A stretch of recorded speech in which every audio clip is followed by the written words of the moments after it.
Startup Podcast PH is co-produced by Sprout Solutions. Check out our partners in the description. Startup Podcast PH is at the TBI office of Navigato and Tara Agri Aqua here in Caraga State University, and we're interviewing Caraga-based startups. In this episode, we have Scrap Cycle, Trash to Cash Made Easy, and its co-founders Genevieve Navales and Jarel Salvania. Hello. Hello. Hi, Sir Johnny. Hello. So, kamusta?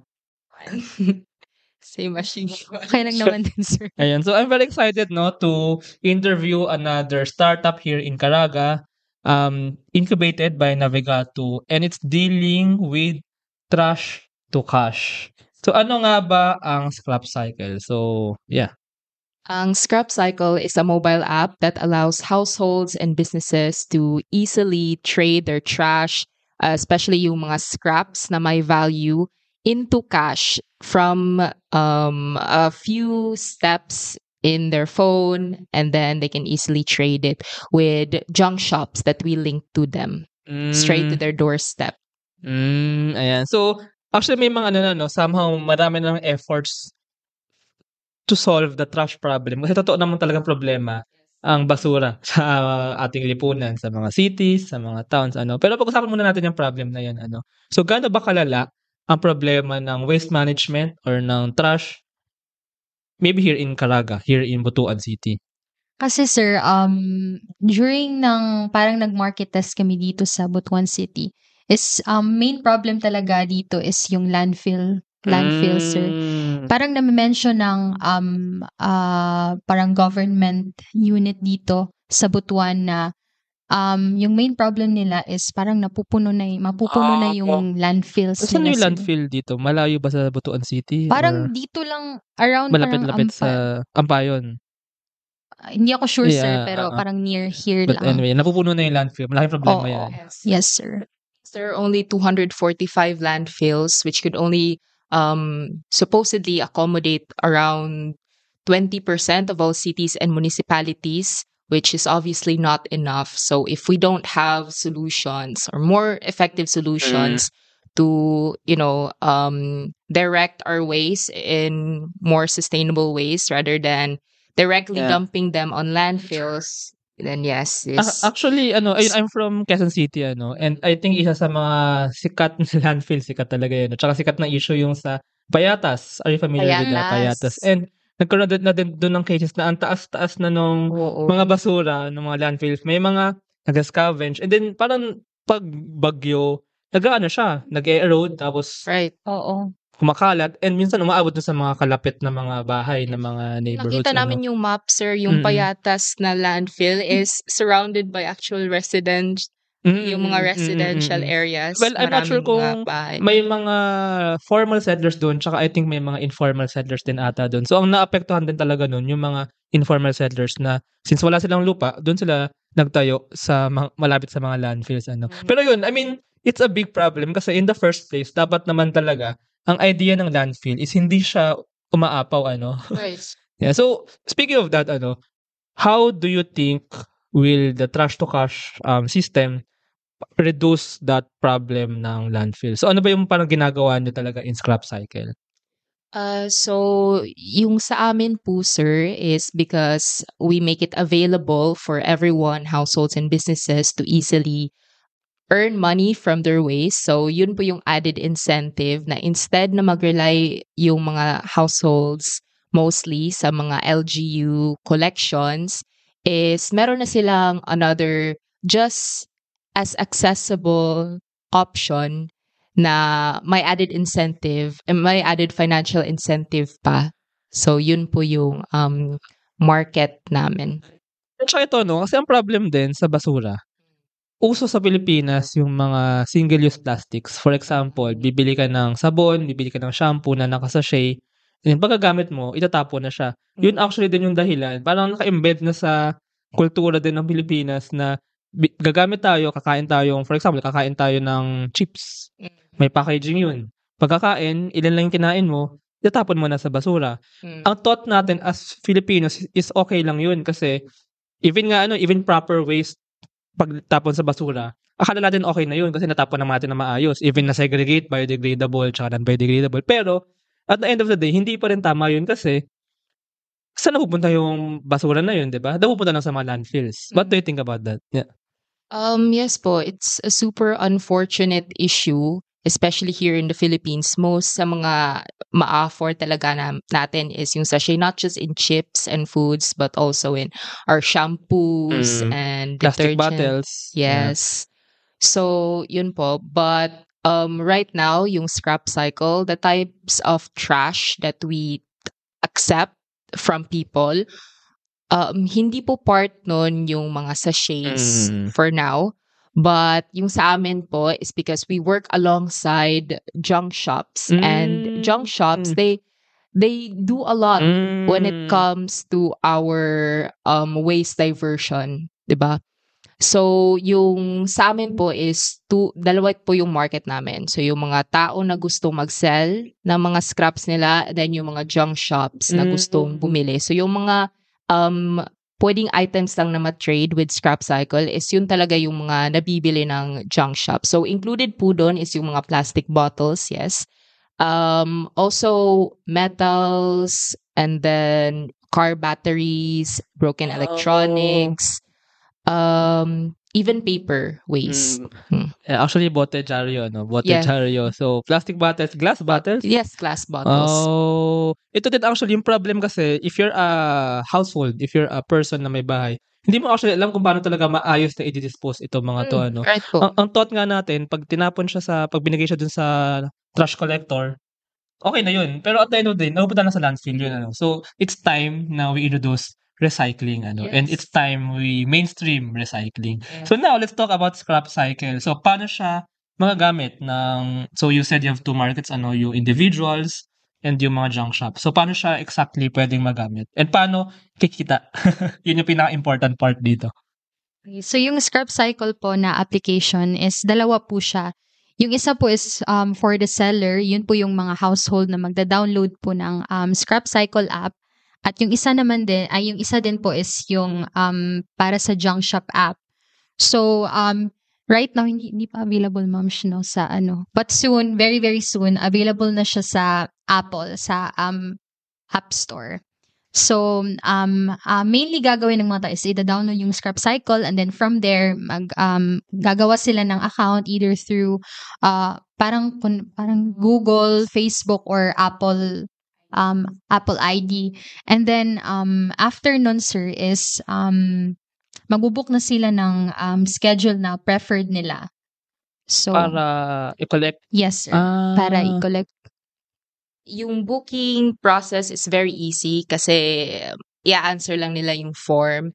Yung sa form, isusulat nila yung address nila, and then yung date na prefer nila, even the time that they prefer. So, super convenient talaga for households and businesses, especially sa mga tao na merong work na gusto lang i-align yung bago umalis ng bahay or pag-uwi ng bahay. Right.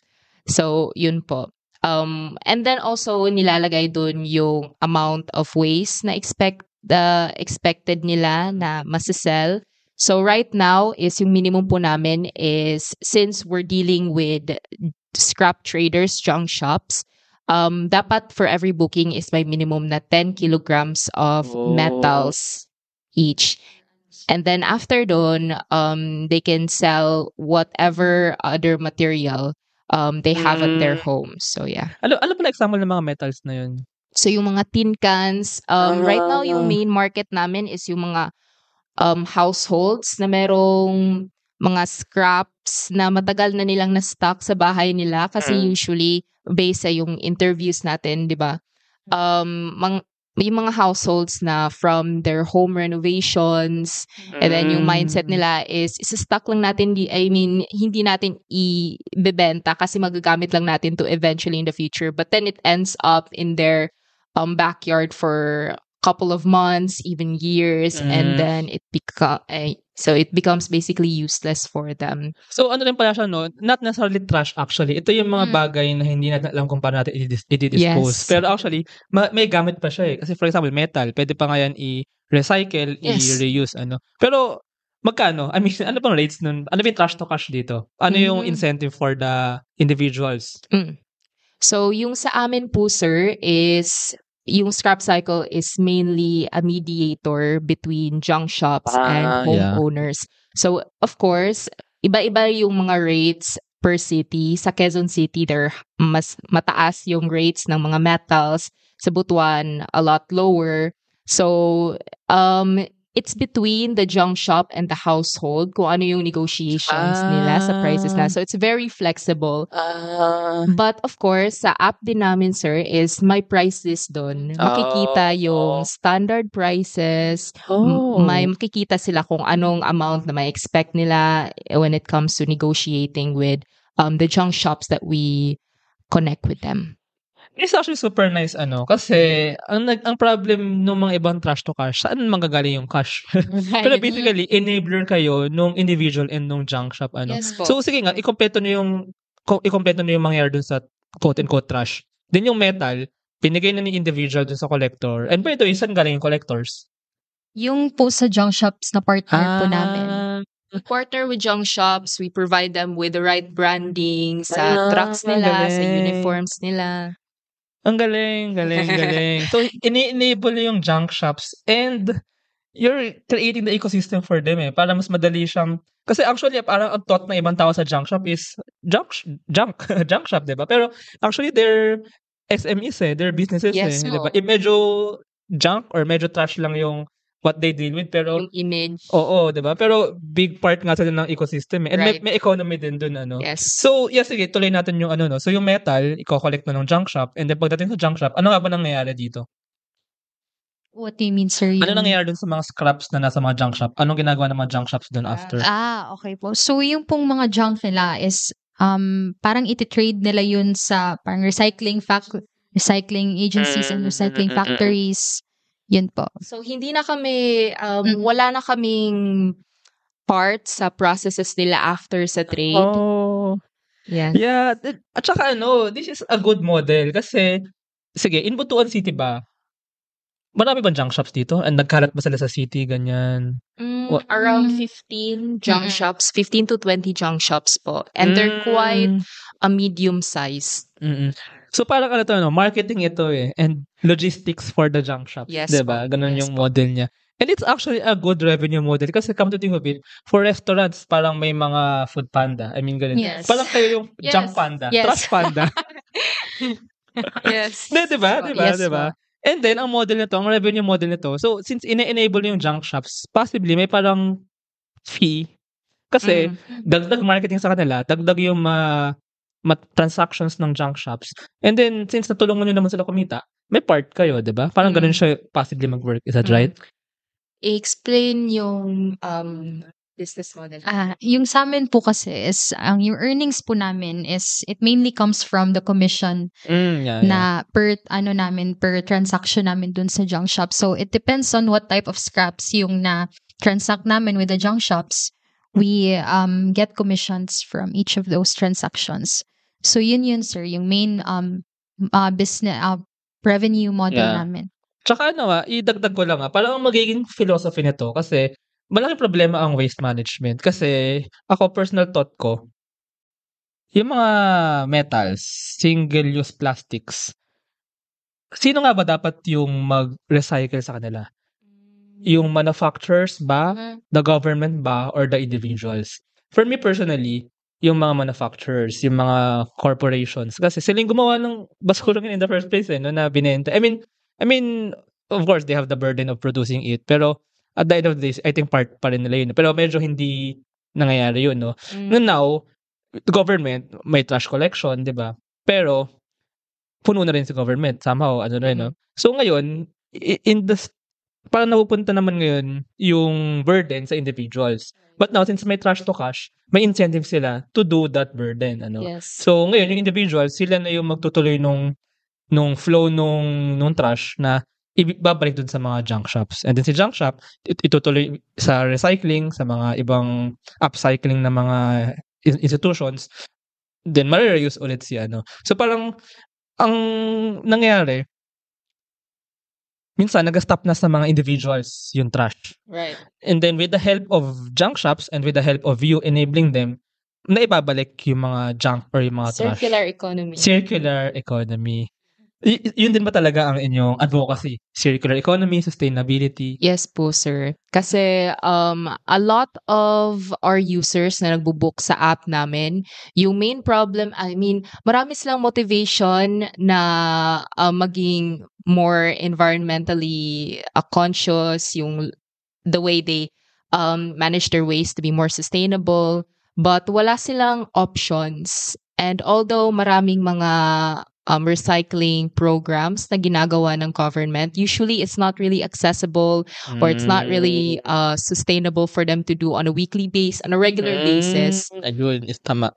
Right. So with Scrap Cycle, yung advocacy namin is, that's why yung tagline namin is Trash to Cash Made Easy, because we understand na in order for people to actually keep going at it, it needs to be convenient for them as well. Mm. So yun. Is payroll processing taking too much of your time? Introducing Sprout Payroll Starter. For as low as 5,000 pesos per month, you get a team of experts to help you with your payroll and HR needs. We'll help compute and process payroll, handle all your government compliance requirements, and automate timekeeping. Leave the payroll to us so you can focus on growing your business. Enjoy peace of mind with Sprout Payroll Starter.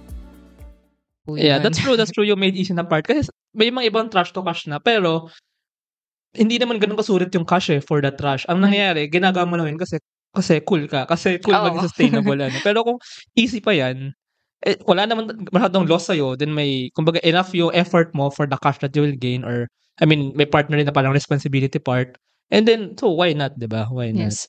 And another din po na i-add ko is, other than yung convenience, part na din to sa convenience is, maraming mga tao na nagbo-book sa amin from subdivisions, right? And then sa subdivisions, of course, super heightened yung security nila for obvious reasons. And hindi sila masyadong na-accommodate sa mga trash dealers. So with Scrap Cycle, because merong branding and traceable yung mga junk shop partners namin, so it makes it more secure for them. So we can really accommodate everyone in the city who wants to really participate in the in the recycling efforts. Yeah. I'm amazed to be honest. Kasi totoo yun. Una, dun sa mga families sa mga subdivisions, dun din maraming mga metals, mga electronics, mga appliance na lalo naiipon na lang. sa mga renovations nila. Yes.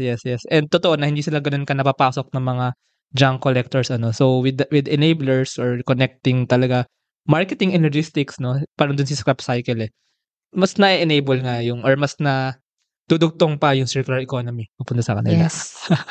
Ayun, so hindi na ako nagtataka kung bakit nanalo kayo ng competition. Ano yung napanalunan ninyo na ito? Champion ng Philippine Startup Challenge Regional Pitching Competition. So, pag-usapan naman natin yung mga stories ni Scrap Cycle. So, paano muna kayo nagkakilala and paano nga ba nagsimula si Scrap Cycle? Sure. Ay, okay po, sir. So, medyo hindi ko alam sa kanya, pero sa akin po, sir, is medyo hindi ako comfortable na i-share to kasi best friends kasi kami ni Genevieve. Even before? Yes, parang high school pa. Best friends na kami.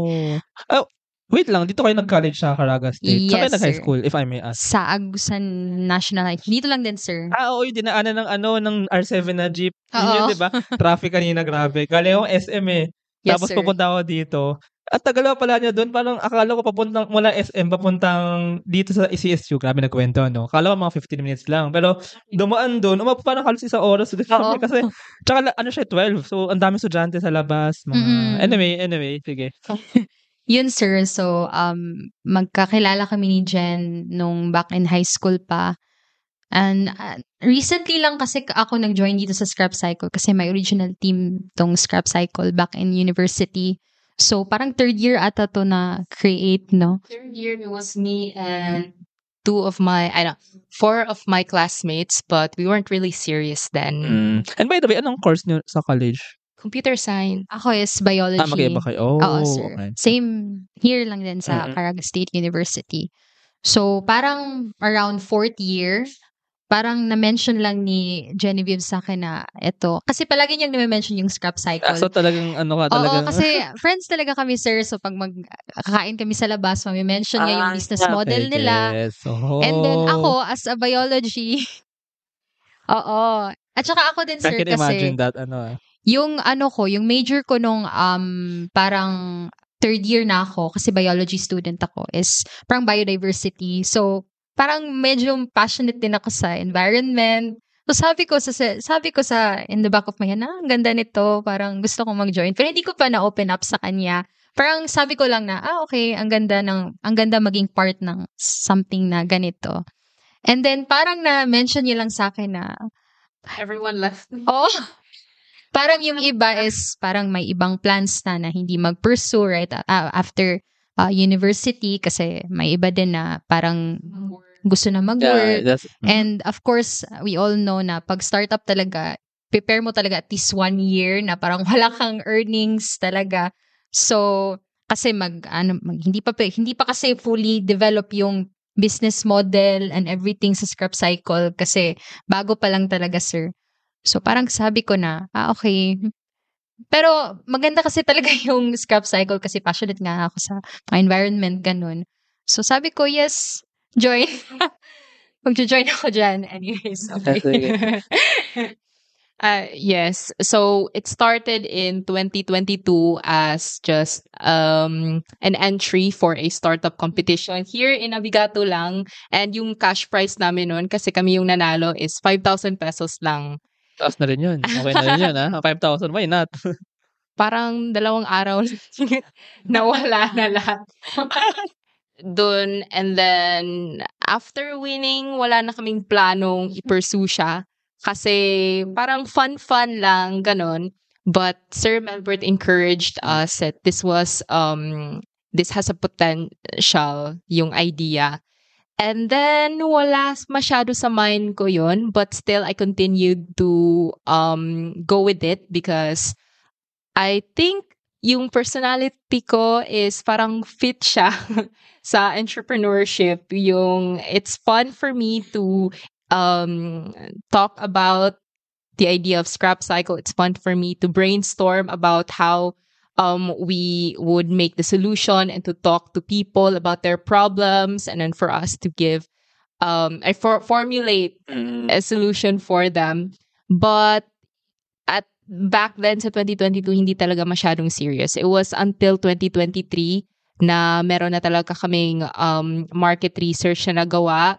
And then when Jarrell joined me, that was a really big motivator na okay, because I really trust in her discernment and in her opinions. And when she said na this is quite good and I would like to join, so yun po, that added a motivation for me na instead na ibabaliwala ko na lang, I think this is a worthwhile pursuit if we at least try with it. And then so pero grabe yung parang I mean, it's a very standard student to entrepreneur story. Yeah, pero I mean, looking at you, parang meron kayo motivation to really make it into a business, like a startup Pero yun nga, so you were students back then, you pitched and then you graduated na what year you graduated last year? Last year po. 2023. And then now, full-time kayo kay Scrap Cycle. So, how was that decision na hindi muna kayo mag-work? Itatry nyo muna talaga i-full-time si Scrap Cycle?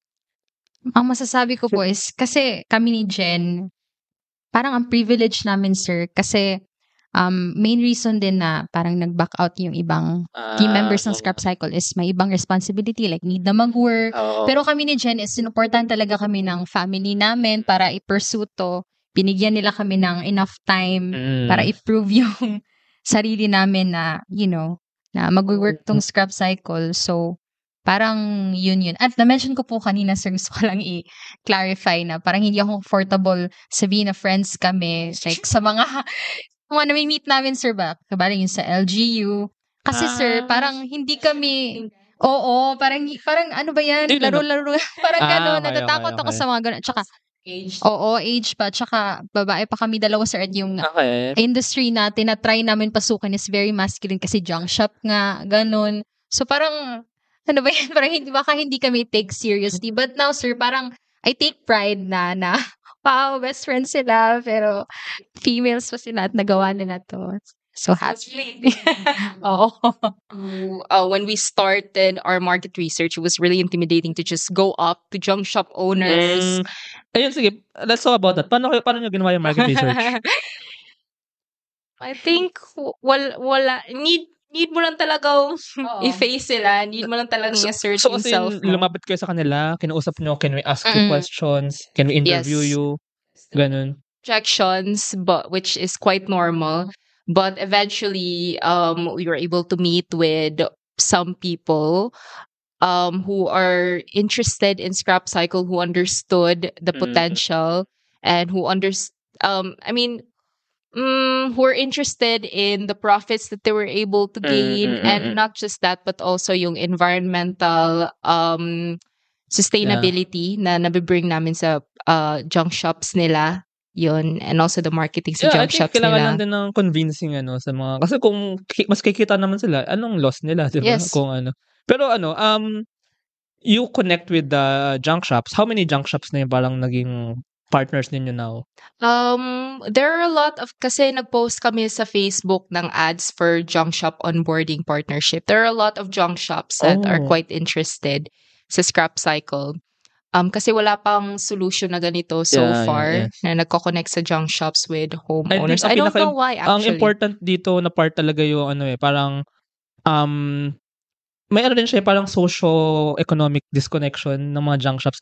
Pero I'm curious nga, itong mga junk shops na to, ano yung demographics nila? Are this parang family, parang, can you give a description? Sino ba yung mga nagja-junk shop? Yes, most of them are family businesses. And then ayun nga, parang usually ang kukuha na lang nila ng junk, yung mga malapit sa kanila, yung mga nakasanayan nila neighborhood, and then nakasanayan nila basically. Yes. Pero parang with the help of scrap cycle, We expand their ma-enter nila yung connections. mga so, pero about the platform, kasi may app to, diba? So, do they use it? And kamusta yung paggamit, and kamusta din yung pag-develop ng app? Kamusta yung pag-develop ng app, and kamusta yung pagpapagamit nyo ng app sa kanila? At first, it was just me kasi wala pa kaming funding nun.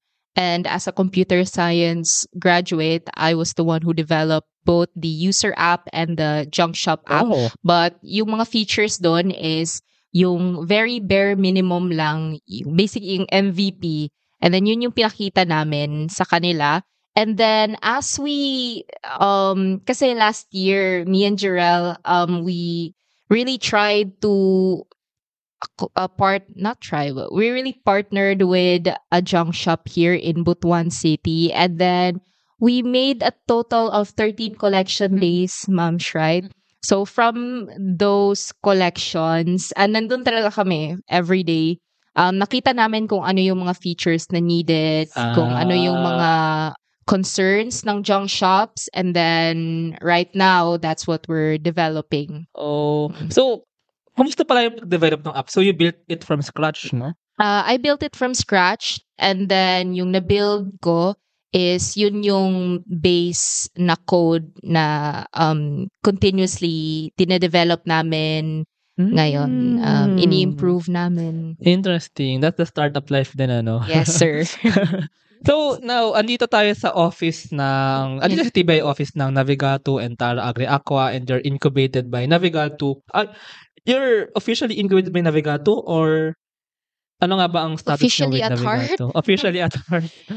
Wala kasi kaming contract, but I think Sir Melbert just trusts us very much. And we have mutual trust sa staff ng shop. Shout out din kay Sir Melbert and sa staff shout out Sir Melbert. We love you, sir.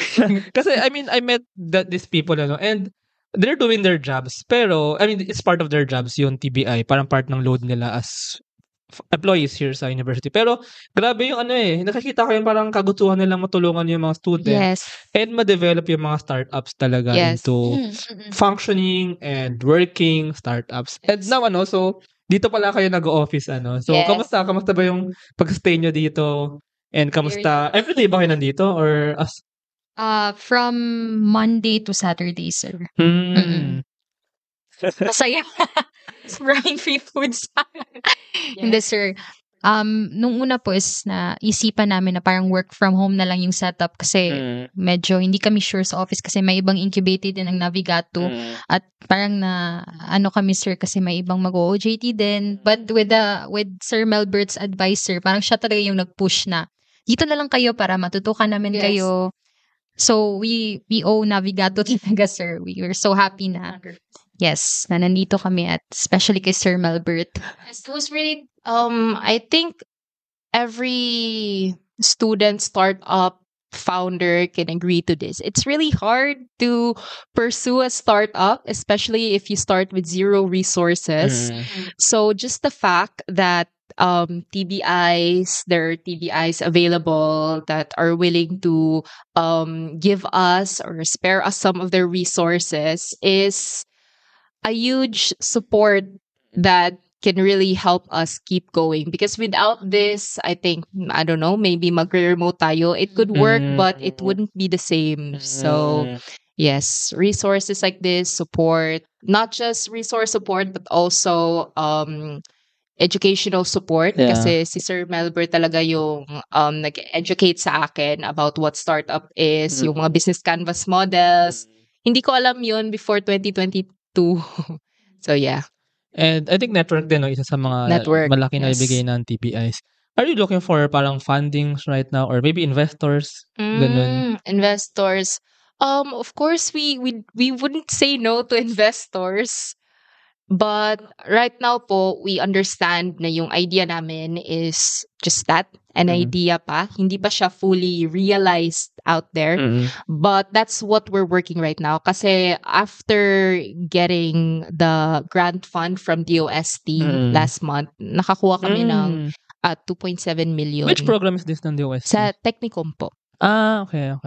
Wow, but that's also a big funding din. Yes. Anong din? Malang may ba dun? May deliverables na Yes, yung deliverables.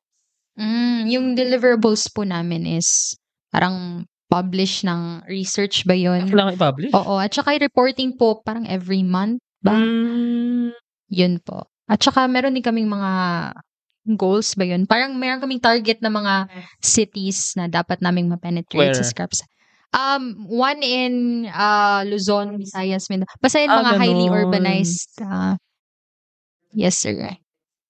How was the yung grant application na part? Nahirapan ba kayo or madali bang mag-apply ng grant? It was super difficult. Kasi, yes, maraming processes, but also it was really intimidating kasi yung mga competitors namin are yung professionals. Kami lang dalawa yung girlies, actually. So, yeah, it was intimidating to say the least, but we weren't expecting na makukuha kami, honestly. But we did our best and we followed the advice of the TBI as well as the regional DOST, and it really worked out in the end. But yeah. Yeah, pero ito I mean, in terms of investability, I think you have a good shot there kasi ang kinaganda dito, Thank you. you're in the sustainable, you're in the sustainable SDG, kumbaga, yung sustainable part. Pero, so, kaya attractive to, of course, sa government, tsaka sa mga kabataan ngayon. Pero, come to think of it, isa kayo sa mga nakaisip ng working model for a trash to cash. Yung, nga siya, para kayong logistics and marketing enabler for junk shops. Kasi parang nga siyang, hindi lang sa food restaurants like, kunyari sa laundry, yung mga ganung models na ine-enable yung mga ganong normal stores in the community. Ma-enable sila, mas ma-connect sila sa mga tao. So, parang kayo in junk shops. So, I have to say, to be honest, na there's still more potential out there. So, I think ang kailangan yung gawin right now. So, I think malakas din ang inyong commitment. Na-feel ko yun sa inyo. And then, i-develop na pa si app based on what the users really need, Yes, it's exactly what need. And really it will follow na if it works in Butuan, it will possibly work in other cities. So, slowly, pinapakunahan ko na kayo, no? Pero, slowly, build that in Butuan and then try to do it in another city. And then, let's see kung ano. Pero yeah, speaking about that, ano yung parang roadmap ninyo or ano ba yung plans niyo for the future kay Scrap Cycle? And meron ba kayo parang farther vision pa talaga nito na what do you see really Scrap Cycle? So ngayon, we started off with trash to cash sa households and businesses. But after getting to know junk shops themselves, maraming mga business model pa, as you said, sir, yung mga potential for business as branches sa idea namin ngayon. One of that is yung sa auctions. Kasi malaki yung most sa mga earnings ng junk shops, most sa mga trades nila, kaya nagiging worth it yung business nila is because they're able to win auctions para sa mga large bulk na mga scrap materials. So we're looking into getting into integrating that in our system. So basically, we're getting to know the industry as a whole, and the more we really learn about it, the more we see the we are able to generate more ideas that would not only help the business grow, but also, most importantly, provide more value for our business partners. Yeah, tsaka parang that's true.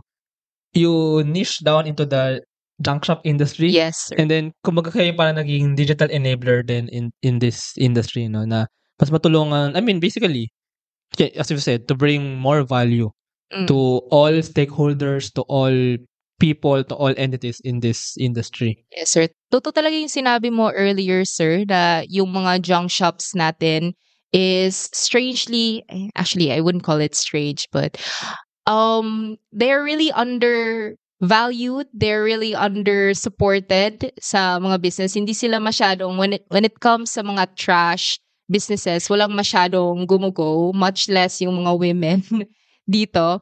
But there's a lot of potential sa mga areas tulad ng scrap trading and junk shop businesses na pwedeng maraming room for startup ideas. Yeah, true, that's because true. they're under Actually, parang ang nangyayari, yung mga junk shops, parang, actually, parang secret siya for some other families na meron palang pera sa basura. Yes. For others, onti lang may alam, and onti lang yung willing mag-delve into that niche. Pero, actually, it's good to try out that, kumbaga, that business. And it's also important nga for the circular economy as a whole, for Yes. society as a whole. Kasi, kailangan din naman talaga natin ma-mainstream ang recycling or ang upcycling or ang, kumbaga, na yung trash hindi lang nasa-stay sa ating mga bahay or natatapon sa mga landfill, kundi na nare-recycle at nagagamit pa. So, sige, final question, ano ba yung parang vision nyo naman for circular economy as a whole? Ano ba yung parang in the perspective of sustainability, ano ba talaga yung yung purpose nyo, yung advocacy nyo on this end naman? So right now, since we don't have a lot of resources, we rely mainly on our partnerships with junk shops. And because of that, we really do our best. Our solutions revolve around providing as much value as we can give to our junk shops. So yung mga trade materials pa ngayon is yun pa yung mga materials na na-accept ng junk shop. But eventually, as we grow as a company, we're looking forward into adding more materials that are not necessarily bought by junk shops, but just like what you said earlier po, yung mga sachets, yun. Kasi malaking part po yun. I think yung Philippines is top 3 sa ocean polluters sa world. Yeah. And most of those pollution is plastic. Yeah. So, yun po. Ang pwede rin mangyari dito. Sorry, mag-add ako ng idea ulit. Yes. Kasi, this is really very, very, may mga narinig na sa trash to cash, pero kayo yung nagbigay ng kumbaga gateway to its feasibility. Pwede rin mangyari na yung mga junk shop, maging branded siya as scrap cycle enabled junk shop. Yes. And then with that, seeing na mayroon parang company or startup na nagsusupport sa mga junk shop, mas mananormalize yung pagdadala ng mga tao sa mga junk shop, para maging ano na siya, parang normal restaurant, normal laundry, normal spa, normal barbershop, normal shop siya, junk shop, ganun, di ba? Na masasanay na din yung mga tao na, uy, every week is scrap cycle natin, ganun. May pera din naman sila makakuha, di ba? Yes. Pwedeng, I mean, ma-enable din yung, kumbaga, may natulong ma-collect, pero at the same time, ang approach nyo rin dito is, ma-normalize nga, na yung mga tao magkakaroon ng mas kusa na i-recycle yung kanilang mga trash.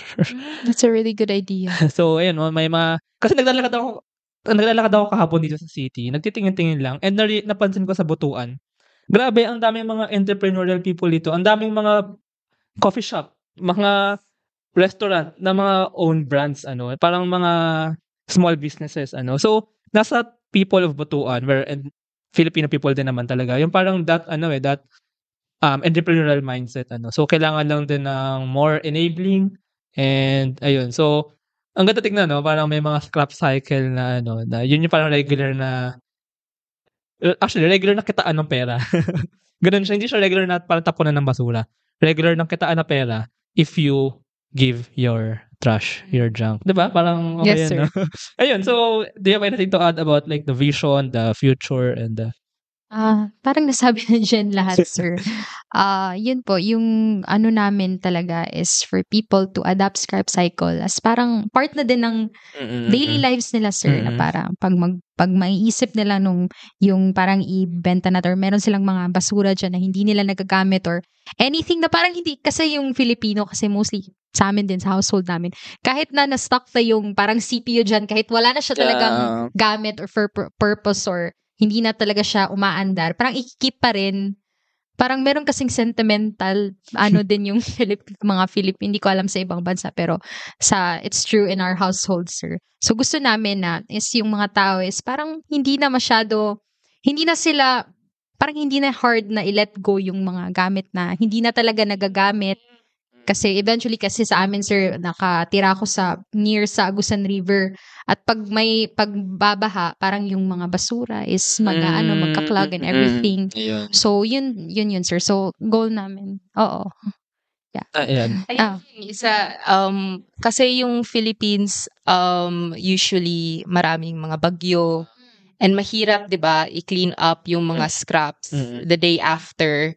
So, we could also help with that. And we're quite ambitious kasi yung trash to cash, hindi naman yan exclusive sa Philippines lang eh. It's wherever there are people, there will always be trash problems. So, we can expand this business model to countries with the same problem, similar economies. Perhaps like India, malaki yung trash scraps industry doon, and then the US. So yeah, in the future. Yeah. Ayun. Yeah, I agree. Ang dami ko na naisip na future nito, pero next time na natin ikwento pa ito. But anyway, ayun, so maraming salamat Thank sa you inyo. po for inviting us. If our listeners pala want to know more about you, maybe meron nakikinig na junk shop, or maybe some investor or some company want to partner up with you. So, how can they find more information about you? Maybe you can share your website, your social okay. media. So, okay, we're very happy to announce na meron na kaming website. Ano yun, ma'am? scrapcycleph.com, so you can contact us through there. And also we have a Facebook page, scrapcycleph. So yun. Yung mobile number namin is ano yun, ma? Okay. 0977-692-3448. So you can contact us through those website and email. Pwede din. Okay. scrapcycle781@gmail.com. So, for anyone interested, yung mga junk shops, please contact us through those website and email and Facebook and number. Thank you.